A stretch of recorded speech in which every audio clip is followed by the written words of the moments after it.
આજે તો હારાને લૂંટી લીધો. રામ રામ બધા મિત્રોને. આપણે જવાનું હતું બહાર અને રસ્તામાં વચમાં આવી ગયા ભેંસોને. પછી મેં દઈ દીધી મારા મોટા ભાઈને ગાડી.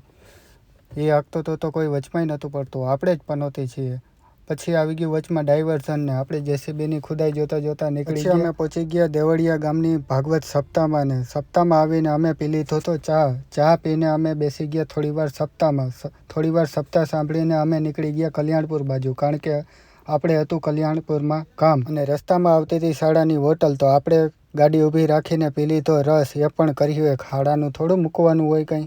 અને પછી અમે પહોંચી ગયા મામલતદાર કચેરીએ. અમારા કામમાં થોડીક વાર લાગે એમ હતું તો અમે આવી ગયા બહાર ને આ ટ્રેક્ટરોની લાઈન તો જો લાગી છે, કહેવાની છે મૂકો ને આપણે હું. અને પછી અમે પાછા પહોંચી ગયા ભાગવત સપ્તાહમાં. અને સપ્તાહમાં મળી ગયા અમને અમારા મામા ફોઈના, તો અમે બધાએ હારે જમી લીધું. જમી અને થોડીવાર અમે બધાએ જમાવી અને પછી અમે નીકળી ગયા ઘર તરફ. ઘર તરફ નીકળ્યા હતા તો અહીંયા ફાટક બંધ હતી. ફાટક તો ખુલી જશે, પણ તમે બધા સબસ્ક્રાઈબ કરી લેજો. મળીએ આપણે બીજા વ્લોગમાં.